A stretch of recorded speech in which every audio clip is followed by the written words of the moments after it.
Spotlight is proudly sponsored by HEC Media, St. Louis's home for arts, education, and culture. The St. Louis Art Fair is a cultural institution. I like to sit back and watch people's reactions as they walk by my booth. Art shows are just such an important institution in any city.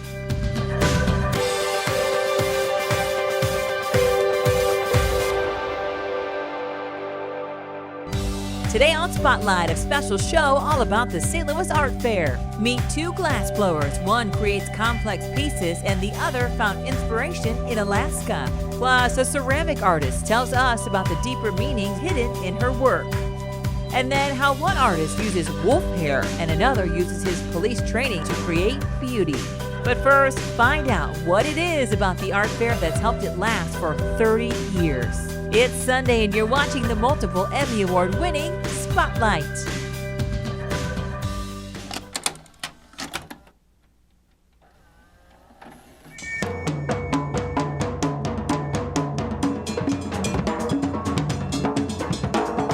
For a first year, for a first of many, what I hope to be many annual events, they've just done a fabulous job. And there's so many interesting artists and some local, which is really neat, and then I can't believe what they brought in from all over the country. We feel if we are going to have fine art for adults, we also want to have activities for children. It's a time also for the parents and the children to have experiential times together. It's just a fabulous first-time event. I'm having fun, and it's real exciting that we're going to be doing this on a regular basis.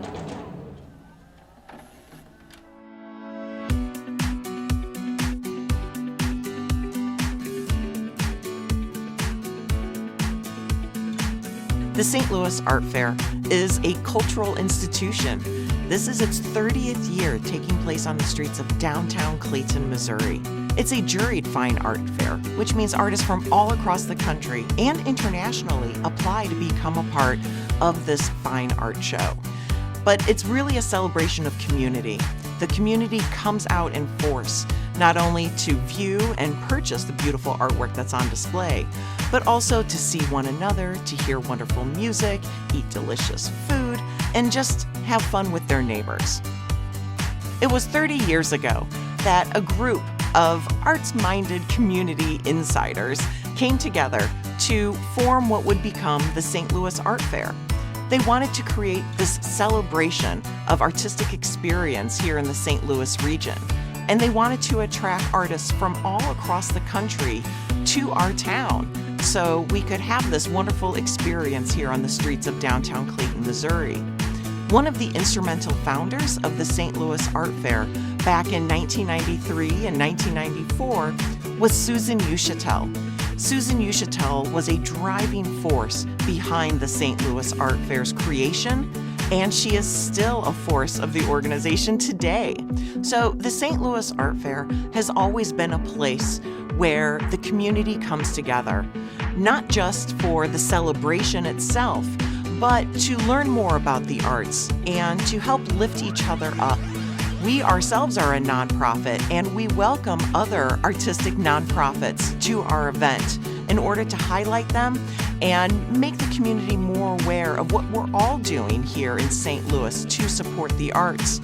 We've been working with our friends at HEC TV for a number of years in creating some beautiful features for our exhibiting artists. We've worked with the Regional Arts Commission, the Missouri Arts Council. It's a way to show our attendees that the arts are accessible to all. My name is Addison Hanna. I'm from St. Louis, Missouri. I've been blowing glass for 17 years. I started blowing glass when I had to get extra credit in high school. I was kind of a troublemaker, so I had to go to the St. Louis Art Fair to get extra credit.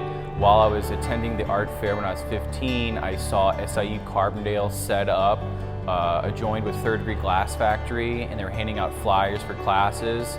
From there, I quickly fell in love with it.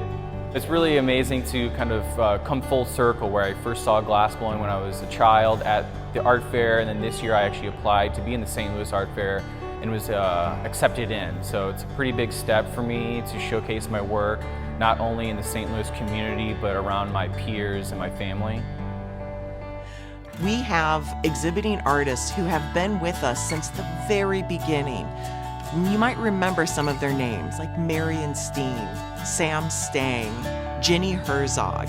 These are artists that were at some of the very first St. Louis art fairs. And guess what? They're going to be back in 2023. But we also have new, young artists who have only been in the show maybe once or twice or not at all. And we have found that some of our local artists, they want to know how to get their foot in the door. How did they become a part of the St. Louis Art Fair? And we want to be inclusive and involve everyone. So we began the Emerging Artists as Entrepreneurs program in 2010 as a way to introduce the business side of being an art show artist to local regional artists who wanted to learn more. I am Amy Matai. I am a ceramic artist. This is my first year as an official artist with the St. Louis Art Fair after being a part of the Emerging Artists program for the past 2 years. It means so much to be a part of the St. Louis Art Fair. It's something that I've attended year after year growing up, and always thinking and dreaming that I could be a part of it, but it always just seemed really, really scary. And going through the Emerging Artists program opened that door to make it seem a little less intimidating, inviting, and something that you could really do.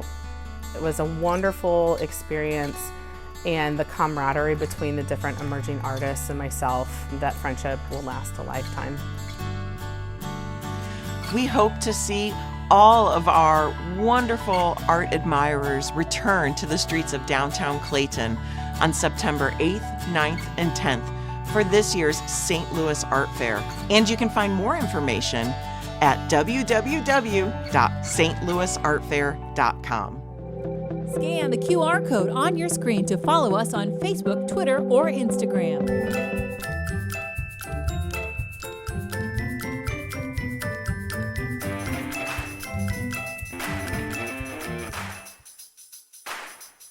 My name is Addison Hanna. I'm from St. Louis, Missouri. I've been blowing glass for 17 years.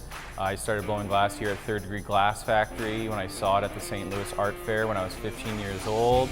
So the process for glass blowing, I start with a molten gather, a clear glass, and then from there I'll layer it with colors. I'll add more clear glass and start to manipulate it. Usually we'll have 1 to 2 assistants helping me create my work. When it's at 2,000 degrees, it flows like honey, which is really nice for sculpting it. You're able to really capture motion in the piece. Glass blowing is known as one of the most difficult art forms to master. It has the highest learning curve because we never directly touch the medium. We use metal, wood, and paper as extensions of our fingertips. So the difficulty of it is kind of what drew me to glass. What I love about glass blowing is the inherent difficulty of it. You only have 30 seconds to work with the material before it's too cold. Cold is a relative term that's around 1,000 degrees. So our working temperature is anywhere between 1,200 and 2,000 degrees. 2,000 degrees is quite hot. It's around the surface temperature of a volcano. So at that, the material is actually glowing orange. It's not orange glass, it's glowing orange. It's so hot, it's emitting its own light. It's undergoing what's called a red shift. All your movements have to be very quick and precise. So there's a lot to do with a limited amount of time.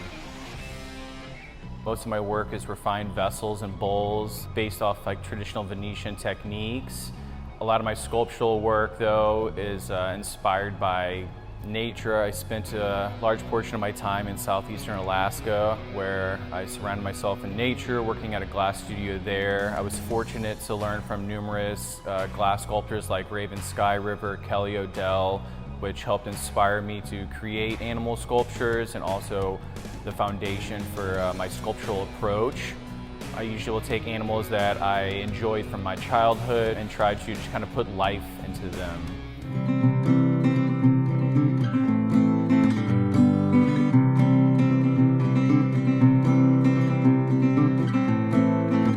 I was always a maker of things. I was always interested in making things out of wood or metal or leather or whatever. When I discovered glass, I guess I was just fascinated by it immediately and fell in love with it. I started blowing glass in St. Louis at Washington University in about 1981, and I was interested in having my own studio. found this old building here in Augusta and started building furnaces.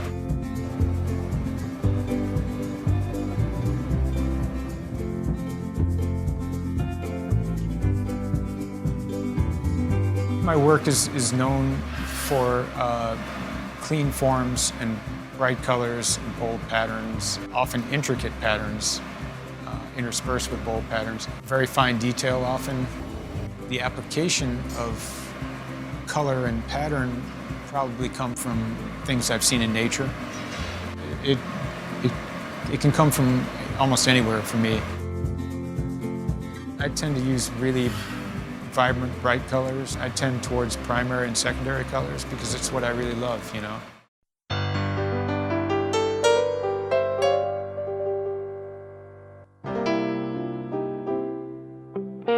We're going to try to make the bottom of this thing be a sharp corner. So Kaya is going to paddle and Miles is going to blow very lightly. Go ahead, everybody. Press harder. Press harder. Stop. The early days of American studio glass were basically a lot of free form, dripping glass around and calling it sculpture. And I wasn't really interested in that, and I didn't really have a great deal of respect for a lot of that work. What I was interested in was more the work that was being done in Italy, in Sweden, Scandinavia, which was designed by designers and made by master craftsmen. My interest was to be a designer and master craftsman all rolled into one, which is what I've been trying to achieve.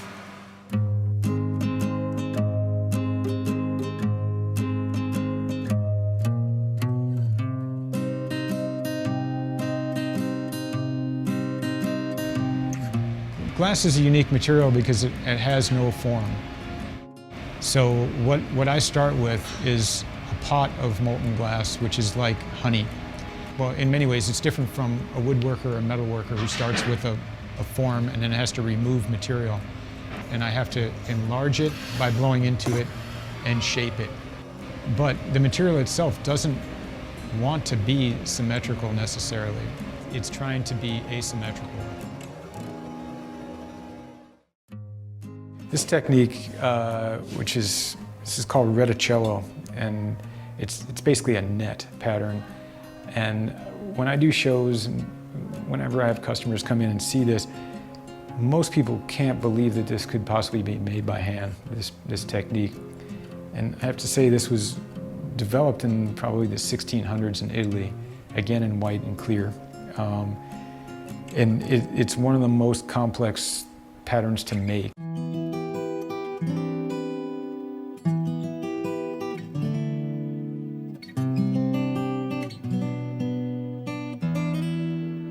Having a glass shop, glass studio, is very different from any other sort of art or craft studio that I can think of because it's so expensive to produce.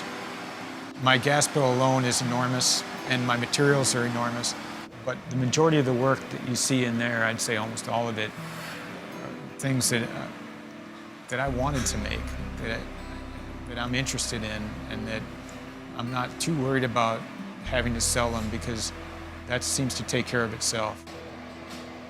I have to be efficient and I have to make each day count. So I am forced to think about, at the end of the day, did I produce enough to make it all worthwhile? So I am forced to make things that fit in a price range. I actually find that to be a challenge, and that's a design challenge as well. What can I make that somebody who's not wealthy can afford, and it's still beautiful and it's still something they'd want to own? Fortunate in that so far people have bought what I like and what I want to make.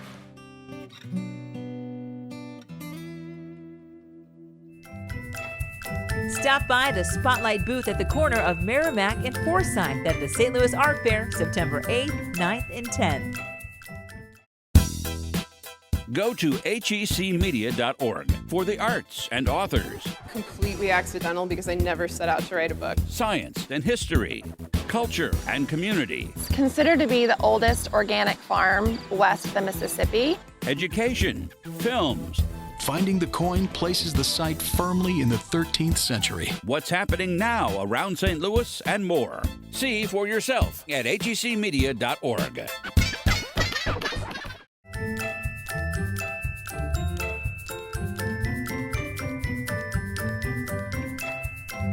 I am Amy Matai, and I am a ceramic artist. Art was always a part of my life ever since I can remember. When I was in school, I could never just sit there and pay attention. So I would always doodle in my notebooks or in the margins of my books. As far as ceramics, I started that when I was a freshman in college. It became something that really stuck and was like a challenge for me. It just sparked a love of learning, and I knew that there was so much more to learn, and I really just wanted to stick with it and see what could happen. I like all sorts of mixed media things, and I wanted to incorporate all those different techniques into a ceramics piece, so almost like a three-dimensional canvas. So I start by rolling out a flat slab and hand building my pieces, and then adding those doodles and things like that to the surface of my pottery. And each symbol has a different meaning. So in my pieces, you'll see what looks like polka dots, but I connect those to like the circle of life. All the polka dots are different colors, and those are all the different people that you meet along the way. There's a leaf design for a symbol of growth in our life. There's a line design that almost looks like a ladder. So whenever we have a particular climb in our life, remember to keep climbing. There's also a cloud design to remember to dream big. There's a heart, obviously, for love, and a rainbow for hope. My husband and I, we've had 5 miscarriages, and so that's a symbol of hope in my work. I hope that people take away from my work a sense of joy, even though there might be some heavy meanings behind the symbols that I use. A lot of times I like to sit back and watch people's reactions as they walk by my booth. There's just so much energy of like love and excitement just because someone either connects with the colors or the heart or whatever, and that's what I love. Just that instant draw that they want to come in and look at it and touch it and feel it and have a connection with it. A video showing all the fun at the art fair later on Spotlight. Now we take a quick break from the art fair to bring you History Spotlight, brought to you by HEC Media and the Missouri Historical Society. Hi, I'm Dr. Jody Sowell from the Missouri Historical Society, and this is History Spotlight. Today, social media makes it easy to connect with people with similar interests and experiences. But in years past, African Americans relied on black newspapers as a conventional way to communicate with each other due to the lack of coverage in other newspaper outlets. Public historian Cecily Hunter tells us about some of these early St. Louis papers. Nowadays, technology has been incredible in the ways that we can communicate worldwide. So things like Facebook, TikTok, Instagram, these are just a few of the ways that we stay in communication with the world around us. But back then, in 1884, J.W. Wheeler would start a black newspaper in St. Louis. So this is one of a few that circulated in the late 1800s. J.W. Wheeler will become and be seen as the Palladian man. And so this newspaper was circulated to inform and inspire, to talk about the color line and race relations and what it meant to be black in St. Louis as well. And so the newspaper covered a variety of topics. It was roughly about 15 cents if you were to go and pick up a newspaper in the local community. If you wanted a year-long subscription, it was $2. And it really served as a way to communicate with fraternal organizations, with black churches, with the black community in general. Traditionally, we think about the St. Louis American, the St. Louis Argus, which actually circulated in the 20th century. This one predates those as well.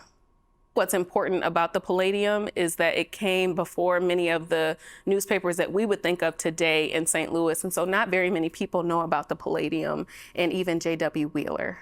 There were references to it being a newspaper that was dedicated toward the improvement of Black people, and referencing and having conversations along that color line, and having it be a newspaper that Black people read, but also one that others could read as well, so they could see the conversations that were happening within the Black community as well. A columnist wrote, "All we want is a chance to show our ability, and that is what keeps most of the race question before the world today. Newspapers mold sentiment for good or evil. Then the Negro inhabitant of this country should look to our people and the Negro papers to dispense news and information." Next week on History Spotlight, we dive into St. Louis blues. To learn more about the Missouri Historical Society, visit mohistory.org. HEC Media. Recognized. Celebrated. Honored time and again for excellence in the industry. Find all of the award-winning content at hecmedia.org. Come celebrate the St. Louis Art Fair's 30th year in downtown Clayton, September 8th, 9th, and 10th. Get to know the artists and their art before heading out to the fair with HEC Media's Meet the Artists series at youtube.com/meettheartists. My name's Craig Roderick, and my wife and I have an art fair business called Bellafiore Images, and our body of work are flowers on black backgrounds shot in studio. I got started in photography in 1972, and I was trained to photograph crime scenes and crash scenes as part of my job. When I retired from police work, I kind of got a renewed interest in it, especially when digital came out. I was walking by my shrubbery in front of my house, and an azalea bloom had fallen off. For the first time, I looked at it closely, and I noticed this bloom had a lot of intricate detail that I'd never noticed before. And for some reason, I took it up to my studio and put it up against a piece of black paper I had. And I started applying flashlights to the flowers. My goal is, by lighting the flowers from directions in which the sun doesn't hit them, I bring out things like colors and shapes, textures you can't see in sunlight. And so I get comments all the time about, well, I've got that flower in my yard and it never looked like that. You know, it's the lighting that brings out all these things you don't normally see. I try to arrange them in a way that's interesting and displays their uniqueness. I get that comment a lot from people who have collected our work, and they often say that it's bold enough where it attracts attention from people who come to their homes, but it's soothing enough to be a calming influence. And a lot of them say, you know, I see something different every time. And that's really what I'm after. My name is Navu, and I work with ink and watercolor on handmade paper. I have a background in Eastern ink and brush.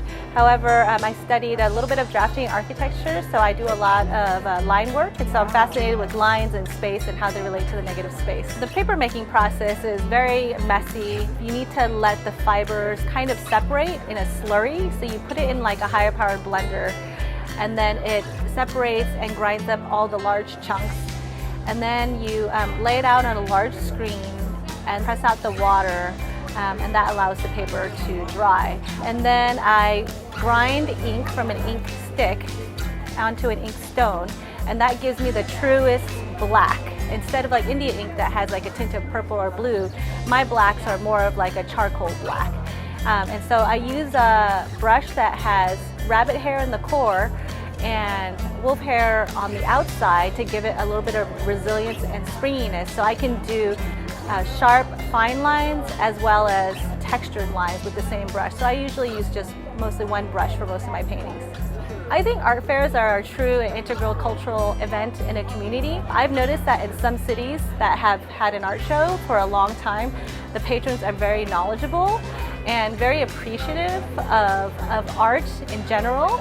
And I think that that is such an important institution in a community, especially when there's a lot of art programs that are being cut out in schools. This seems to be one of the few access that average people have to art. So I think that art shows are just such an important institution in any city. HEC Media, bringing you culture and community. Find all of HEC's positive programming and award-winning content at hecmedia.org. You can find the stories featured in today's show along with past episodes and more at hecmedia.org/spotlight.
Next week, follow the career of a Major League Baseball umpire.